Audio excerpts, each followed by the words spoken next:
It's been announced today that the United States, Mexico and Canada will host the 2026 World Cup. There will be 48 teams in this tournament, hence one of the reasons why I think they've gone for the tri-host, as I would call it, not the dual host like Korea and Japan, which had 32. This is the biggest World Cup there's going to be. They outbid Morocco. They got more votes than Morocco. They had a better financial deal in place.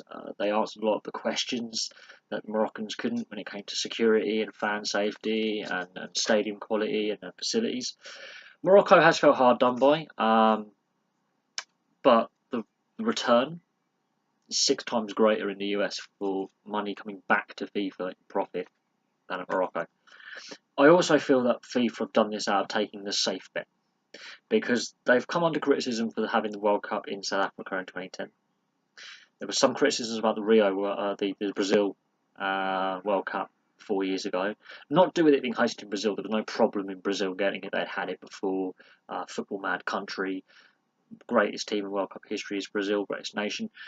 The way it was implemented by the Brazilian government, there were some criticisms there. The Russia one, again, there's been some criticisms. And obviously the Qatar one, I think, was the final nail in the coffin, whereby why has this country, which is a desert, where it hits 50 degrees Celsius in the day, in height of summer, why has this country got a World Cup? It's going to kill the players playing it, and there's all sorts of human rights abuses going on. So I think, under Sepp Blatter, that happened. Infantino is now in charge of FIFA. I think FIFA decided to basically say we can go with the semi-safe option, which is Morocco. They are an established country. They have played in many World Cups. A lot of their players play in Europe, as they've got strong links to Europe. And the time zone will be great for the European market, or we can go back to North America, to the US and Mexico, where we've been before. Mexico hosted it 3 times. This will be the 3rd time, and the US will have hosted it a 2nd time. This will be the 2nd time, and Canada has hosted the Women's World Cup with great success as well. They have the arenas in place. It doesn't have to spend a lot of money to make a lot of return. A limited amount of investment for a lot of money back.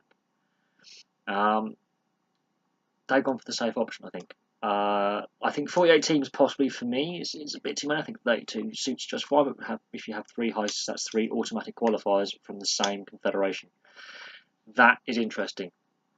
That will affect how the qualification process from CONCACAF, which is the North and Central American Federation, goes. It will be interesting to see how, '94 was the first World Cup I watched, and that was USA's first, foray into hosting.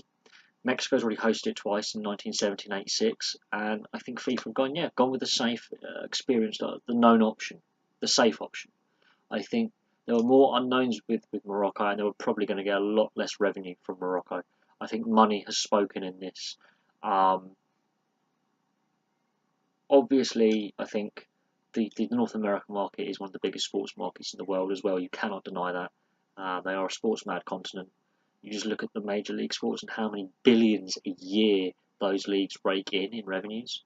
And the MLS is growing quite rapidly as well. I think they also want to play on that and keep growing the game in North America, because it is a massive growing market that's growing rapidly year on year on year. And people like David Beckham are now setting up teams. Players from Europe have gone over to play there. Big name players from Europe have gone to play there in the last decade. The game is growing. The average attendance is quite high for footballing leagues around the world. It is quite high. And if Atlanta FC can draw 74,000 a game, that says to me the game is in healthier shape than a lot of its critics give it, suggest. There are some issues with the game in the US. Money is one of them, and financial stability. Now, depends on what source you read. I've heard people say it's making a profit. People say it's only making a profit because of expansion fees. Some teams are struggling, but with Wayne Rooney being linked with a move to the MLS, that's another big name player going over. This World Cup, I think, will help grow the game more. I think they've gone for the safe option, and they've also the most money. But we'll have to see what happens. We have to see how the qualification process gets worked out. If they actually do stick to the 48 teams, or they stick at 32. If they want to expand to 48, it makes sense to have the 3. If they were to stick at 32, I think Morocco would have got it. Considering the Qatar, Russia, and the issues with South Africa as well, those World Cups have left a stain on FIFA. We know FIFA's had some corruption issues as well. This is a new page for FIFA. They want to be seen more positively, but money has talked here as well. We've gone for the safe option. Anyway, thank you very much for watching. Please like and subscribe. Place your comments below, and I'll have some more videos for you soon.